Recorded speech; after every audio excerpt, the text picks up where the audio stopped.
I think most of us want to rig our cameras. I know you do, yes you. One that is buff and professional looking beast. So today we are going to talk about this bad boy. This is my DSLR camera rig. Are you ready?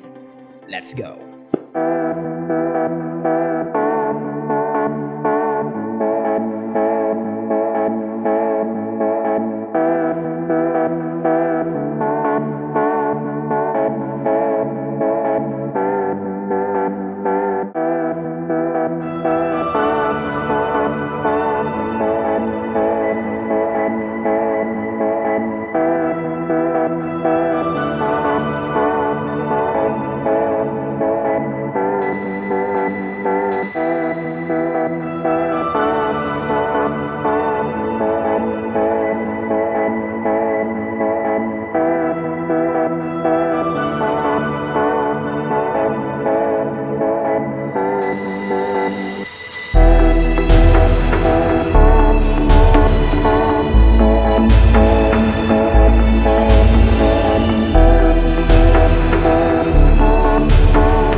As you all know, I started using a Canon camera and this is my Canon 6D.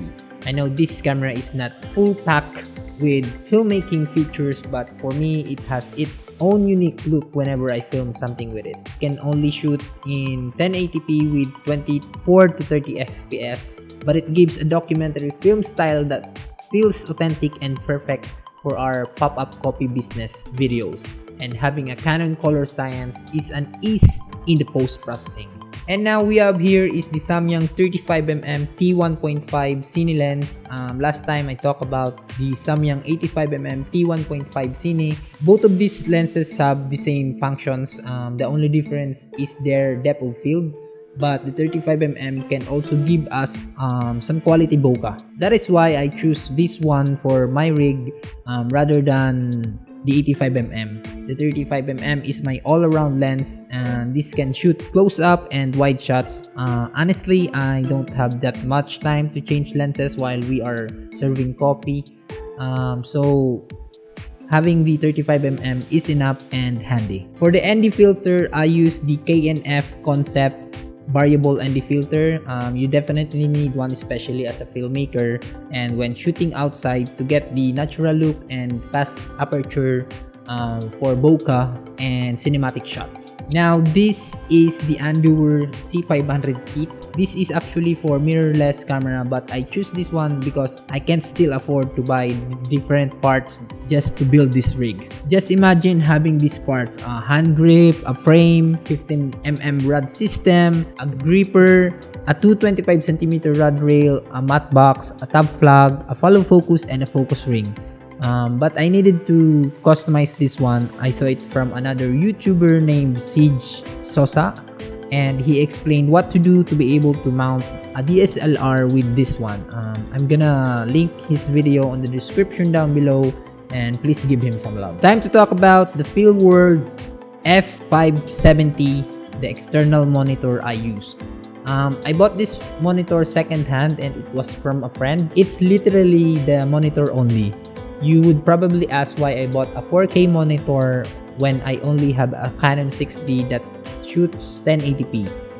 It's future-proof and for some reasons it works because now I'm filming with a Sony A6300 but can't use this monitor yet because I needed to buy the compatible cable, maybe someday. Anyway, having an external monitor makes your work so easy, especially when focusing on a project.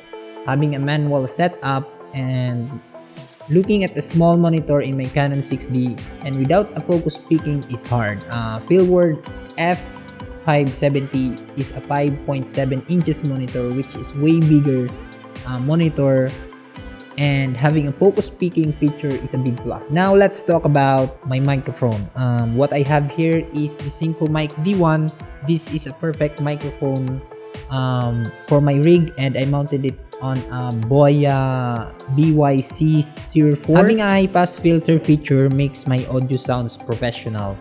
Remember, this is a hypercardioid shotgun microphone that records where I point it to. For me to be able to power my camera and monitor at the same time, I have this small rig 3018 NP-F battery adapter with a Sony NP-F970 battery and using an LPE6 dummy battery.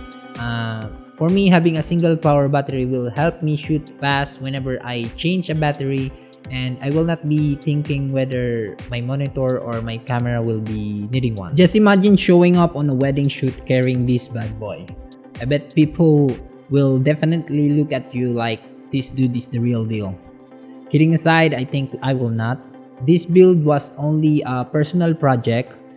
In times like this, I needed something to drive me more into filming, and I really love the docu style of filmmaking for our pop-up coffee. That's it for me, guys. I hope you enjoyed this video. Thank you so much for watching. Hit the like, subscribe, and the notification bell, and I will see you on our next video.